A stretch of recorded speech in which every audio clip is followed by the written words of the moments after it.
very much, created by an Australian artist. So a micro story about the integration from the health and the economic benefit.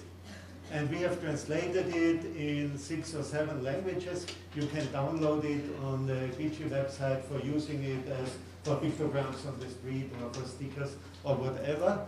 This was in a Central European project called BG. But there is not only the personal benefit, which is told by this story, related to health, there is also a public benefit. And the public benefit, for it to demonstrate this, I need your help. I have to do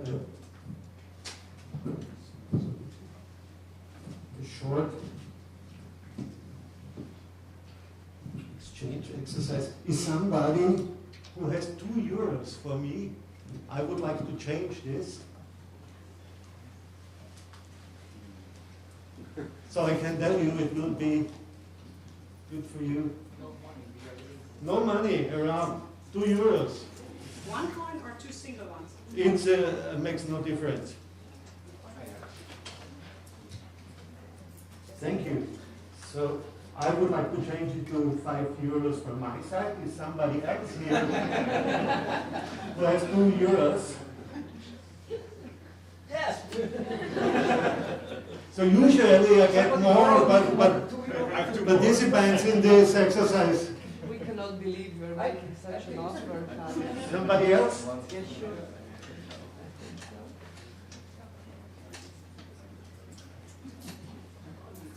Good currency. Are you sure you want to Yeah. make this change? Okay, thank you. Okay, thank you. So, oh, the next one, now it works. So, Story about how the situation got the prices. okay, how would you call such a deal? Perfect. A good deal. It's a perfect deal, I would say. So, if you invest €2, you get €5 back. And this is exactly what happens if you invest in cycling. If you invest in cycling, €2 on the one hand side, you get €5 back in the health systems by saving there.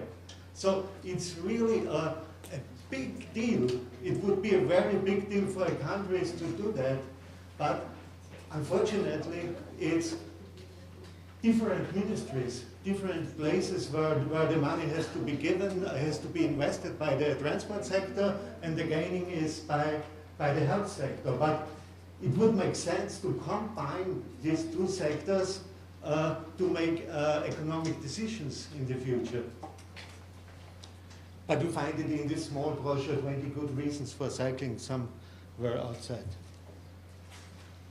So this is one benefit. The other benefit is if we look on from cycling. The other benefit is if you look on the traffic volume over a period of 24 hours, we see we have this, everybody knows it, the peak hour. This is the time, or the 1 or 1.5 hour in the morning, when we have congestion, a lot of cars in the street, and when we have the situation in public transport standing tight near to each other, and it's very uncomfortable to travel. So what to do with, what could be efficient to do with this peak hour problem? We cannot put down the houses and to make new car lanes. This is impossible.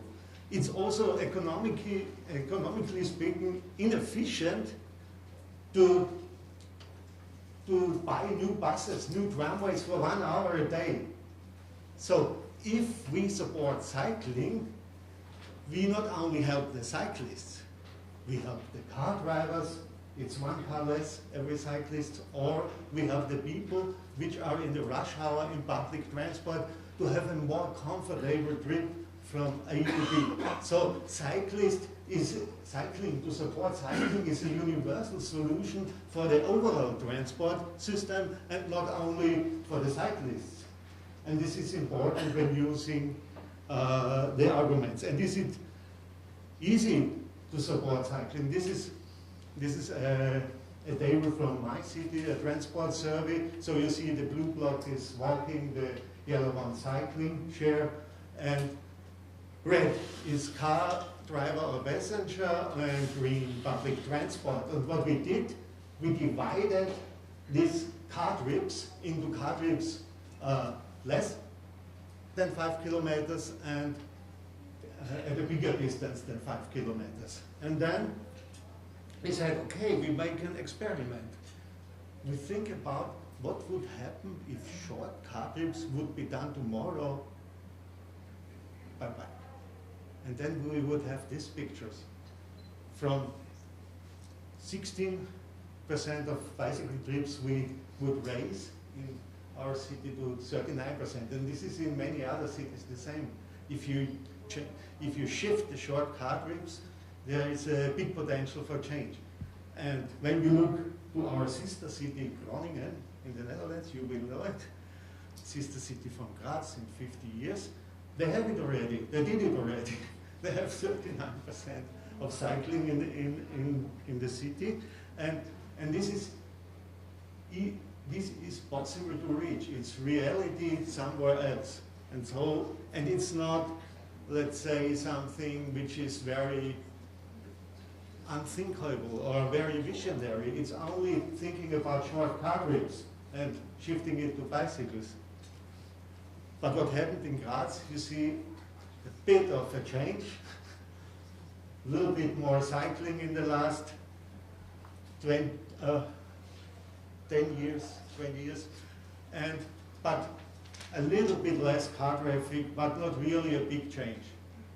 But if we look to Bolzano, which is also a city from Central Europe, we see they made a big change in cycling. So they were more successful, and also in reducing the car traffic from 40% to 34% in the model share. This is quite successful. So my contribution to this country competition is, when we look at the country model split, then you will not find Netherlands, there is 33% of cycling, and Denmark is 19%.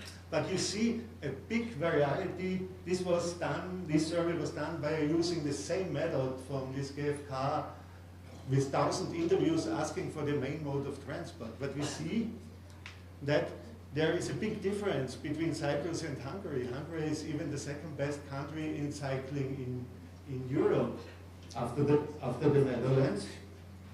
But we don't know a very well-known Hungarian city like Copenhagen or Odense where they made the cycling. So it can be assumed that cycling is more or less an activity which is done in rural area in Hungary, and which the people are not so proud of to present it at the conference, but they have a good frame condition. On the other hand, Italy, you see a poor cycling share, but they have some cities which are quite good, like Bolzano or Ferrara. So you can even have a good situation if the overall country share is not so, let's say, supporting the city. And in Hungary, they would have a very supporting situation, and this would be good for cities to build on that.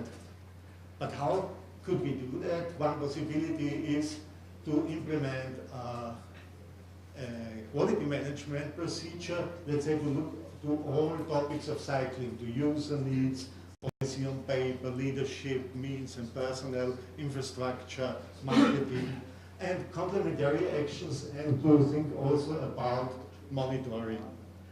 And when we do that, so it's done in more than 100 cities in Europe, then very often one result is that the users get more attention. They were asked how they feel in traffic, about conflicts and so on, and also the establishment of a forum composed by users, administrations and politicians, which follow the cycling policy and monitor the cycling policy. And this pipeline process can be a good supporter for improving the cycling situation. Of course, these complementary activities are very important, because cycling can be done in one way if we support cycling, make more infrastructure and so on, but on the other hand, we should never forget to restrict car use, to have parking management, paid parking, all these things, and to have speed reduction for the car traffic. Because immediately cycling will be more comfortable if you have an overall speed of 30 kilometers per hour. So in Graz, for instance, we have speed limit of 30 kilometers per hour for the entire city, except of main roads. So we have 1,000 kilometers of roads and 800 kilometers, a speed limit of 30 kilometers per hour. Of course, it was not, with the years, the people drove faster and faster, and so we had to monitor it. And we did it by private companies. They are now part of the city. And we said, okay, we will only enforce the speed around schools and kindergartens. And this is very popular because nobody likes to kill children. It is not popular to kill children, and so the enforcement and the controlling is accepted. But when we make this circle around all our schools and kindergarten, we found out it's the entire area of the city. But it's much better to communicate in this way to the car drivers. But it's very good for cyclists to use the normal roads. But still, there is a lot of space used for cars.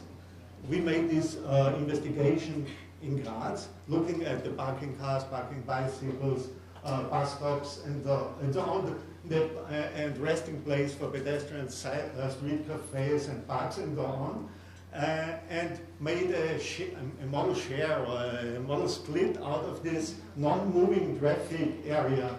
And when we look at that, we see an enormous amount of public space is used for machines which are not moved, only there in the public space. So this is an enormous potential for change, of course. In small parts it is done. This is an example in Linz. So to transform the space and to tell a story that it is possible to transform public space from car use to bicycle use, or to put away the cars and make pedestrian areas. But important in this case is to open it for cyclists, to allow cyclists in the pedestrian areas. This is about infrastructure for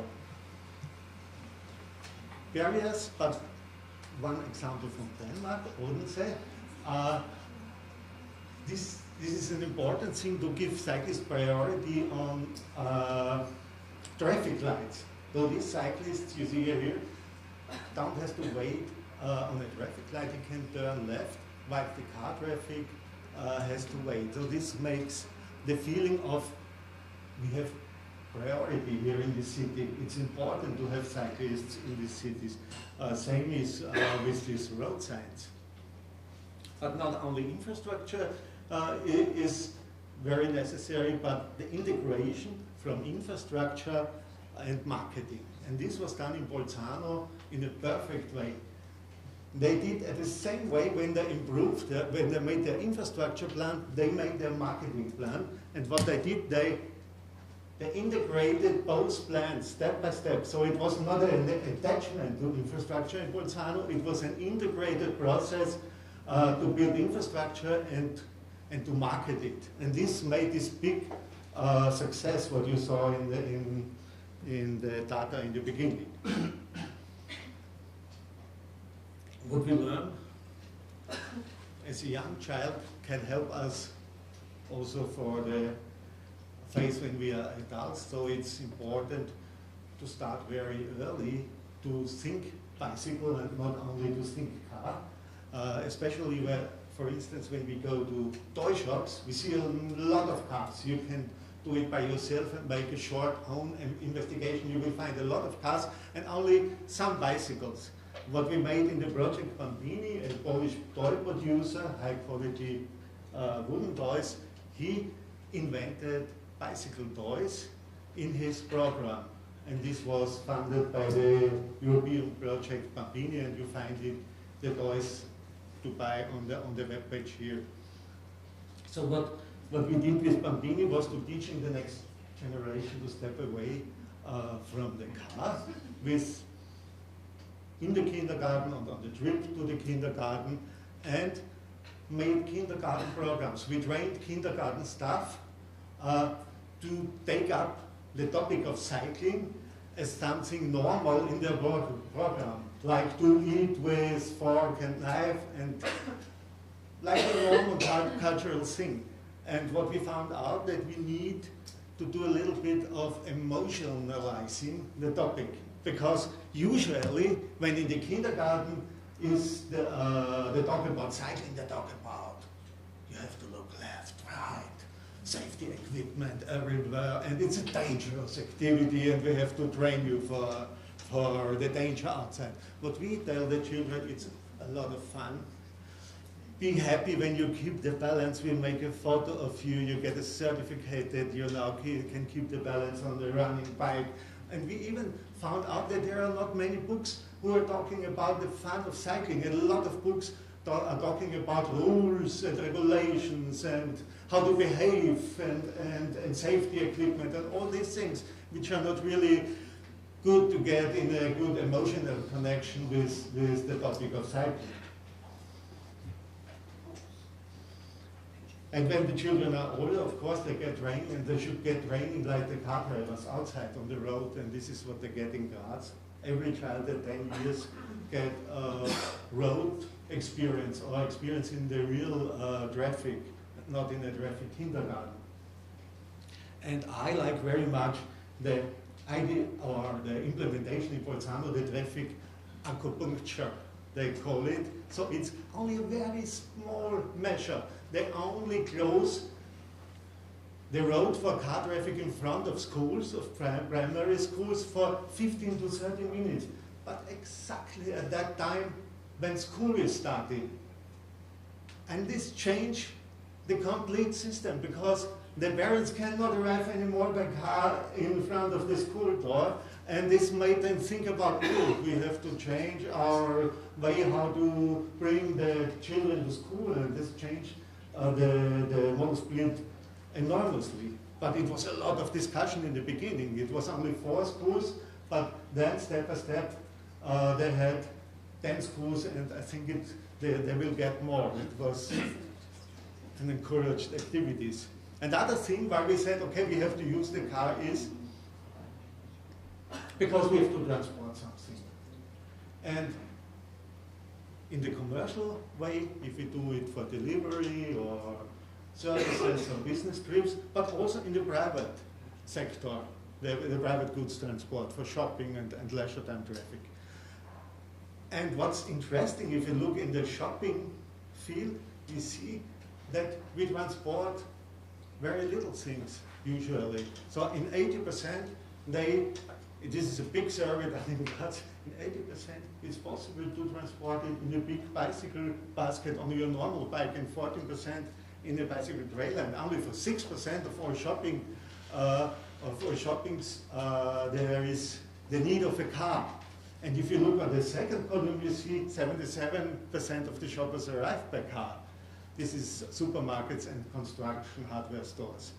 So that's interesting, because the perception and the reality is very,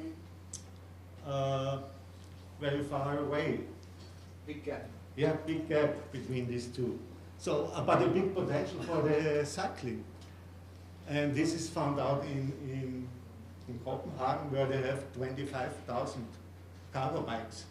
We have 30 in Graz, so it's room for improvement. And I think also in other Central European cities in this way. So the last thing is to talk about ritualization of cycling. This is important to make cycling to a normal thing. This is maybe not the right picture for that, but it's easy to remember. This is what the people in Cork do. They give a colorful statement about that cyclists are vulnerable, and every year they cycle naked to show our city is not, to show the fact that the city is not really prepared for cyclists, and there should be a change. Some cities do these bicycle markets in spring and in in autumn, or the Bike to Work program in every year in the springtime. You can even connect children books dealing with cycling to certain yearly events, which you have every year. Or this is done when we have, at the date when we have the time change from summertime to wintertime.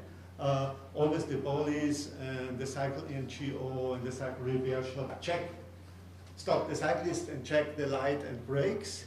And if you are okay, you get the chocolate.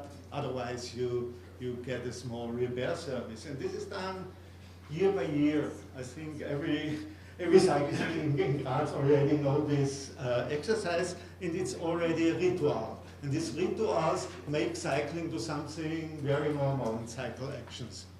So here you find potential fields to establish rituals.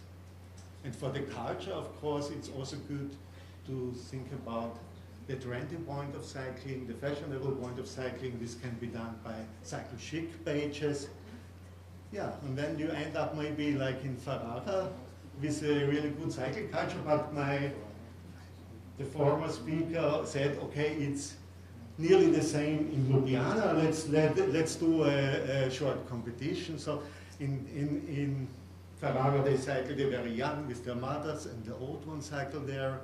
And this one who are in a hurry cycle, and this one who have time enough cycle, and this one who want to carry their girlfriend in front, and this one who want to carry the girlfriend on back of them. And this one in casual clothes, and the elegant ones are cycling. And this one who would like to talk face to face, and this one who have to talk to somebody at home. And they cycle in the rain in Ferrara, and they cycle in sunshine in Ferrara. They even cycle with support, without electric support, but with human power support, and when they are on mission. Thank you.